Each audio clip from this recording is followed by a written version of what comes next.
사람은 직업이 무엇이냐에 따라서 바라보는 시각이 다릅니다.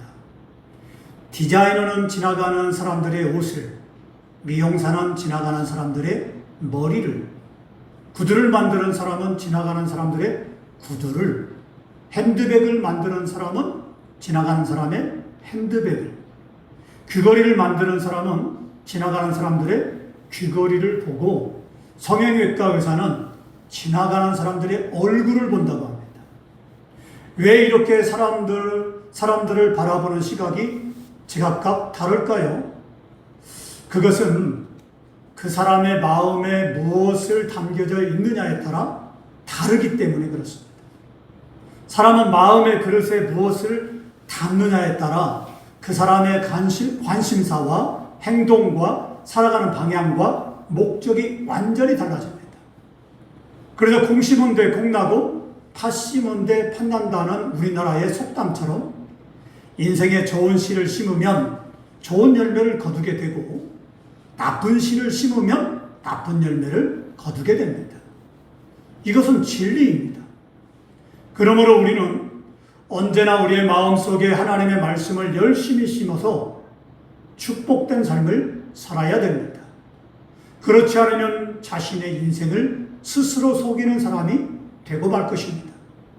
본문은 스스로 속이지 말라라는 제목의 말씀입니다. 이 시간 우리는 본문을 통해서 우리가 어떻게 신앙생활을 해야 하며 어떤 삶을 살아가야 하는지를 깨달으며 은혜를 받고자 합니다. 본문 6절 말씀 보십시다. 가르침을 받는 자는 말씀을 가르치는 자와 모든 좋은 것을 함께 하라. 자, 이 말씀은 교회에서 말씀을 가르치는 주의 종과 성도와의 관계에 관한 말씀입니다. 자, 우리는 흔히 교회에서 말씀을 전하는 주의 종을 가르쳐서 목사님이라고 부르죠. 천주교에서는 신부라고 부릅니다. 신부라는 말은 신앙의 아버지라는 한자어입니다. 자, 교회에서 성도들은 목사님이 전해준 하나님 말씀을 받아 먹고 말씀을 통해 위로와 살아갈 방향과 힘을 얻습니다. 이것은 죽는 순간 그리고 천국 가는 그날까지 계속해서 이어집니다. 그러므로 영적으로 보면 목사님은 아버지가 맞습니다. 그래서 사도 바울은 고린도 교회를 향해서 이렇게 말씀했습니다. 고린도전서 4장 15절로 16절 말씀 보면 그리스도 안에서 일만 스승이 있으되 아버지는 많지 아니하니 그리스도 예수 안에서 내가 복음으로써 너희를 낳았습니다. 그러므로 내가 너희에게 권하노니 너희는 나를 본받는 자가 되라 그랬습니다. 아들이, 딸이, 자식이 누구를 본받죠? 아버지와 어머니를 본받습니다. 바로 이렇게 자녀가 되면 아버지를 본받죠. 자, 그런 것처럼 사도 바울도 내가 복음으로써 너희를 낳았다 그랬어요. 사도 바울이 복음을 전해서 고린도 교회 성도들을 구원시켰습니다. 그들을 영적으로 낳았습니다. 그러니 내가 아버지와 같다라고 말씀했어요. 그러니 나를 본받으라라고 말씀했습니다. 무엇을 본받으라는 것입니까? 믿음을 본받으라. 하나님을 섬기는 걸 본받으라라고 말씀했죠. 우리는 사도 바울이 고린도 교회에 준 이 말씀처럼 목사님을 아버지처럼 믿고 따르며 기쁨으로 순종해야 됩니다. 왜냐하면 그래야 내가 잘 되기 때문에 그렇습니다. 히브리서 13장 17절에 이렇게 말씀합니다. 너희를 인도하는 자들에게 순종하고 복종하라. 그들은 너희 영혼을 위하여 경성하기를 자신들이 청산할 자인 것 같이 하느니라.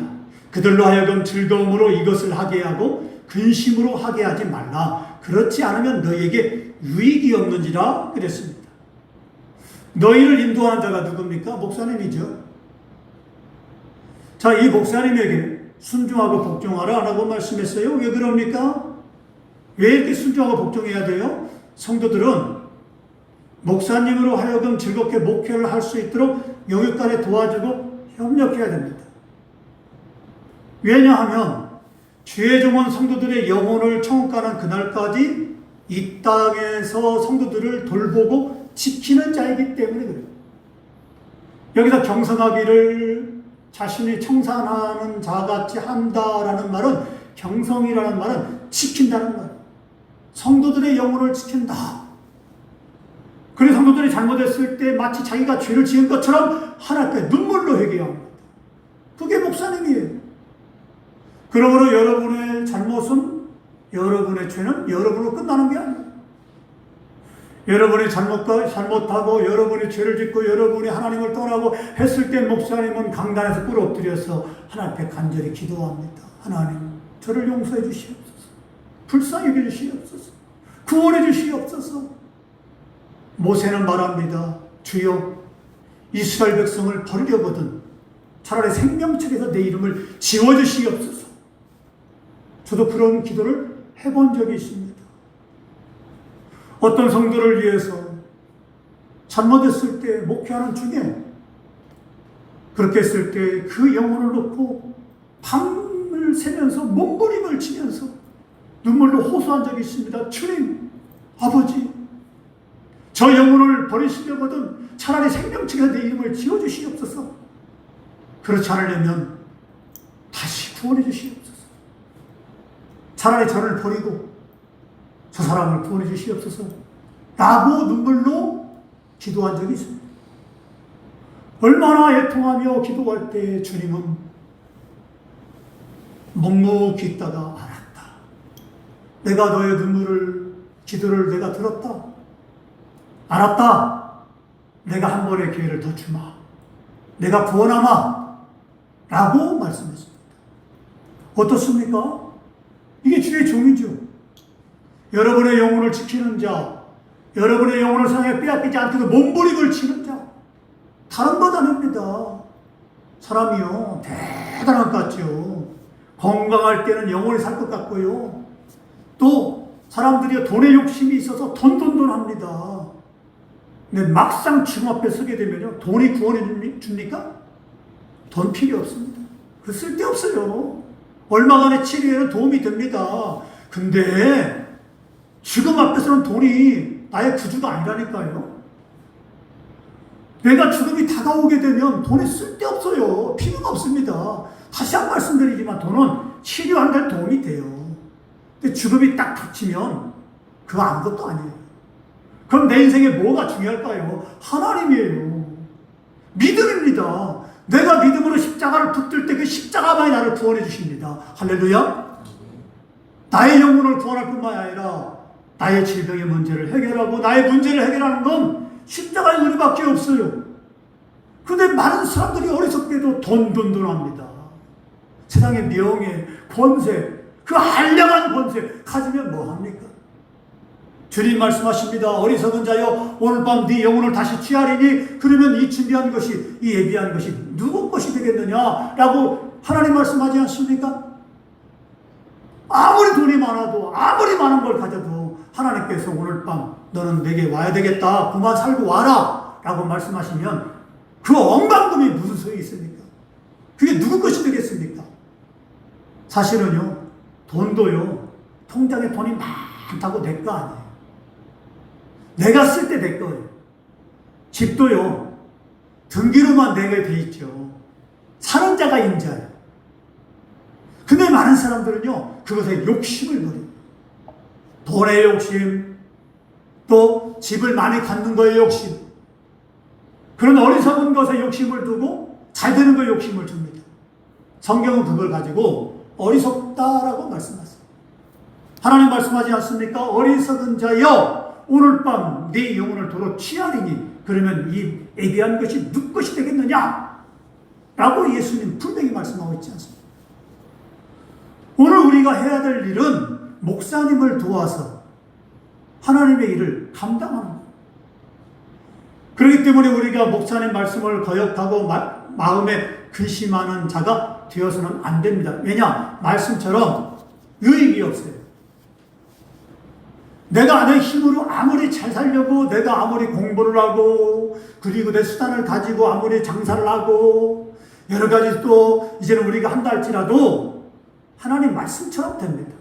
목사님을 말씀을 거역하고 마음을 근심하게 한다면 삶에 아무런 유익이 없어요.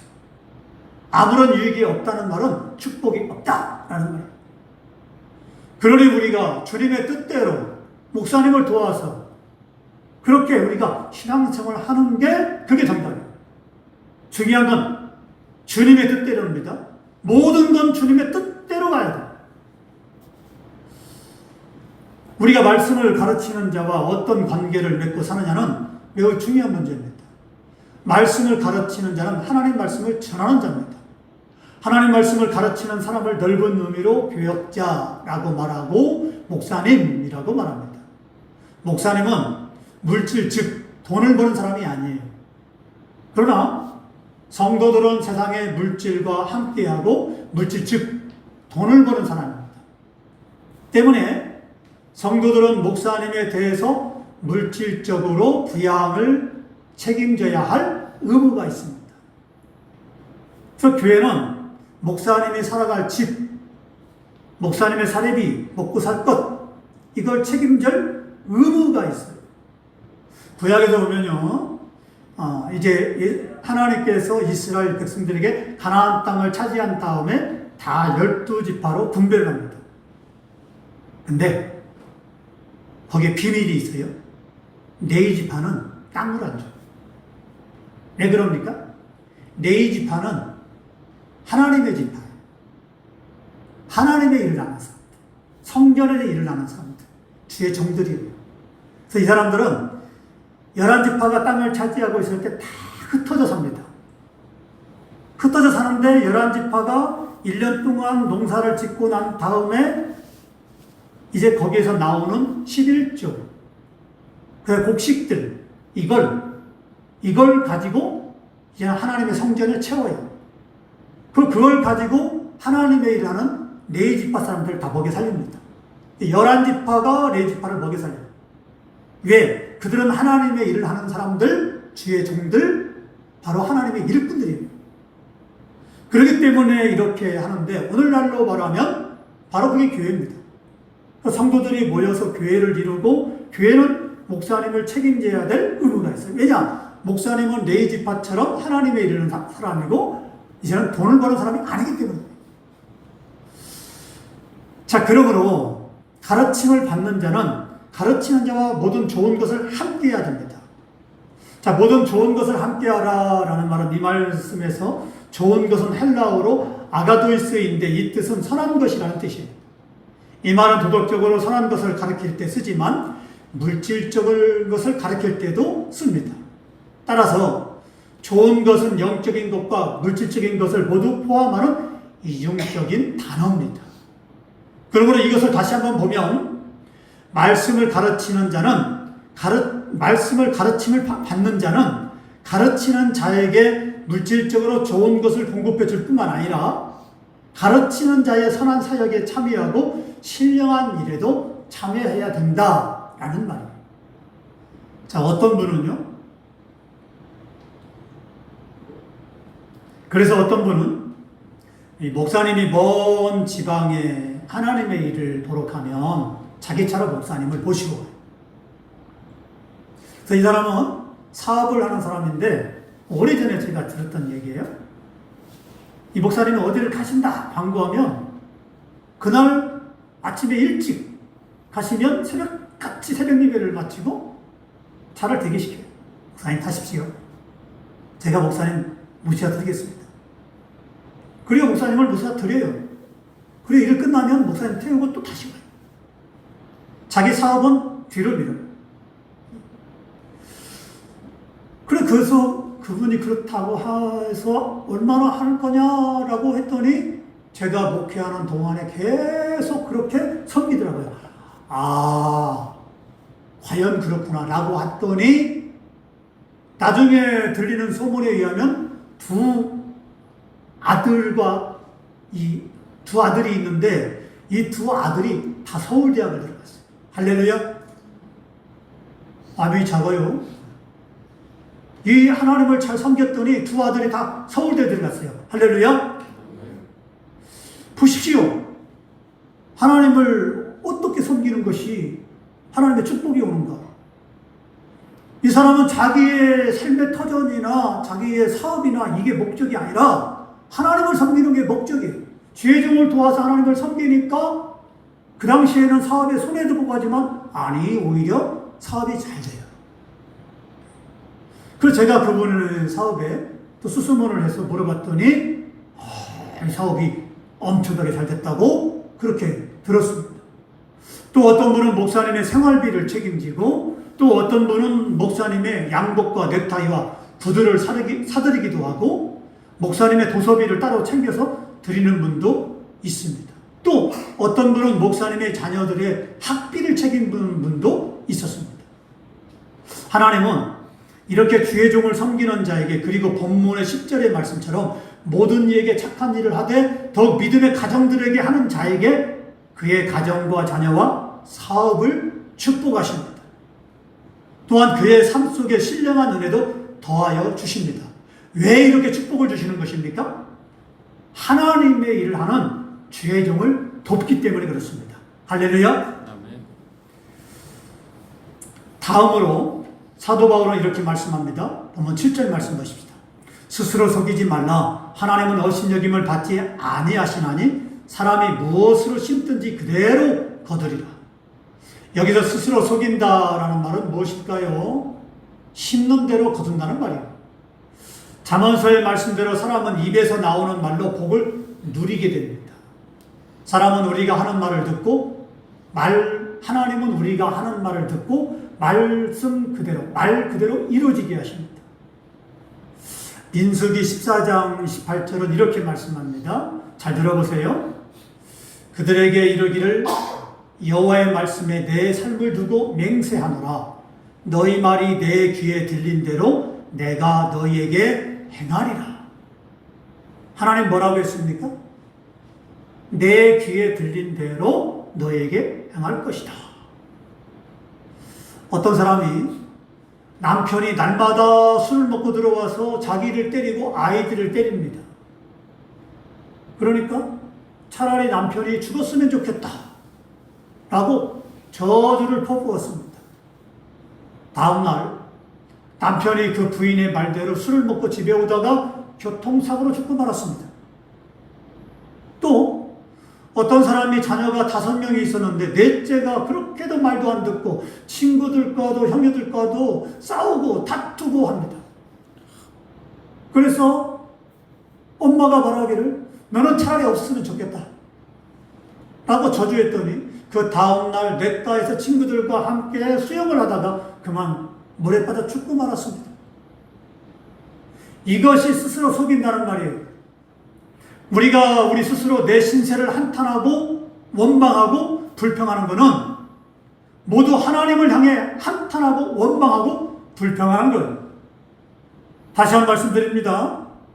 여러분의 인생에 대해서 스스로 신세를 한탄하고 원망하고 불평하는 건 모두 하나님을 향해 신세를 한탄하고 원망하고 불평하는 거예요.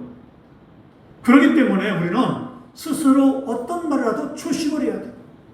아이고 내 신세야 하고 내 자신에 대해서 원망하고 불평한다면 곧 그거는 나를 지으신 하나님에 대해서 원망하고 불평하는 거예요. 왜냐? 그 인생을 허락한 건 하나님이에요. 하나님께서 나에게 능력을 주었는데 내 인생을 개발하고 그리고 내 인생을 잘 되도록 하라고 하나님께서 개발의 능력을 주었어요. 우리는 인생이 잘 될 때나 안 될 때나 내 믿음을 가지고 말씀을 가지고 인생을 도전하고 가꾸고 개발시키고 변화시키고 그런 삶을 살아야 돼요. 근데 인생이 내 뜻대로 안 된다고 원망하고 불평하고 한다면 그건 곧 하나님을 향해서 원망하고 불평하는 거예요. 많은 사람들이 잘못된 삶을 살고 있습니다. 그렇기 때문에 하나님의 축복을 받지 못한다. 왜냐? 내가 신세를 한탄하고 원망하고 불평하는 순간 나의 하나님의 축복은 깨져버립니다. 그러게 스스로 내 축복의 그릇을 내가 망치를 가지고 깨뜨려버리는 거예요. 얼마나 어리석은 것입니까? 이게 바로 스스로 속인다는 말이에요. 그러므로 우리는 언제나 하나님 앞에서 말조심을 해야 됩니다. 할 수만 있다면 언제나 긍정적인 말을 해야 돼요. 화가 나서 자녀에게 욕을 하더라도 이 망할 놈아, 이 빌어먹을 놈아 하지 말고 이 성공할 놈아, 이 높아질 놈아 라고 이렇게 말을 해요. 왜냐하면 하나님은 업신여김을 받지 아니하시고 사람이 무엇으로 심든지 그대로 거두게 하기 때문에 그렇습니다. 할렐루야. 가나안 땅을 정탐하고 돌아온 정탐꾼 10명과 이들의 말을 들은 이스라엘 백성들은 하나님을 향해 이렇게 원망과 불평과 악담을 했습니다. 거기서 네피림 후손인 아낙 자손의 거인들을 보았나니 우리는 스스로 보기에도 메뚜기 같으니 그들이 보기에도 그와 같을 것이라. 우리가 애굽에서 죽었거나 이 광야에서 죽었으면 좋았을 것을 어찌하여 여호와가 우리를 그 땅으로 인도하여 칼에 쓰러지게 하려 하는가 그랬습니다. 그러나 여호수아와 갈렙은 이렇게 말했습니다. 여호와께서 우리를 기뻐하시면 우리를 그 땅으로 인도하여 들이시고 그 땅을 우리에게 주시리라. 이는 과연 젖과 꿀이 흐르는 땅이라. 다만 하나님을 거역하지 말라. 또 그 땅에서 백성을 두려워하지 말라. 그들은 우리의 먹이라. 그들의 보호자는 그들에게서 떠났고 우리 여호와는 우리와 함께 하시느니라. 그들을 두려워하지 말라 그랬습니다. 가나안 땅을 정탐하고 돌아온 10명은 우리는 죽었다. 우리는 끝났다. 그들은 거인족이고 우리는 그들의 앞에서 메뚜기 같다라고 스스로 비하했습니다. 절대 우리는 가나안 땅을 차지할 수 없다. 하나님 뭐라고 했습니까? 너희는 가나안 땅을 차지해라 라고 말씀합니다. 하나님 명령이에요. 하나님 약속이에요. 근데 그들은 약속의 땅을 정탐하고 온 다음에 가나안 사람들이 키가 크다고, 거인족이라고, 우리는 끝났다, 우리는 죽었다라고 말했습니다. 그러나 여호수아 갈렙은 뭐라고 했습니까? 똑같은 가나안 땅을 정탐하고 와서 그들은 우리의 먹이다, 그들은 우리의 밥이다, 우리는 능히 그들을 이길 수 있다 라고 믿음으로 말했습니다. 어떻게 되었을까요? 하나님을 향해 원망과 불평과 악담을 한 사람들은 모두 그 입으로 말한 대로 가나안 땅에 들어가지 못하고 광야에서 죽고 말았습니다. 하지만 12명의 정탐꾼 중 여호수아와 갈렙만 가나안 땅에 들어갔습니다. 할렐루야. 야고보서의 곳곳은 이렇게 말씀합니다. 야고보서 1장 22절에 너희는 말씀을 행하는 자가 되고 듣기만 하여 자신을 속이는 자가 되지 말라. 또 26절에 누구든지 스스로 경건하다 생각하며 자기 혀를 제갈 물리지 아니하고 자기 마음을 속이면 이 사람의 경건은 헛것이라. 또 야고보 3장 2절에 우리가 다 실수가 많으니 만일 말에 실수가 없는 자라면 곧 온전한 사람이라 능히 온몸도 굴레 씌우리라. 또 3장 6절에 혀는 곧 불이요 불의의 세계라. 혀는 우리 지체 중에서 온몸을 더럽히고 삶의 수레바퀴를 불사르나니 그 사르는 것이 지옥불에서 나느니라 그랬습니다. 그러기에 우리는 첫째도 말조심, 둘째도 말조심, 셋째도 말조심을 해야 됩니다.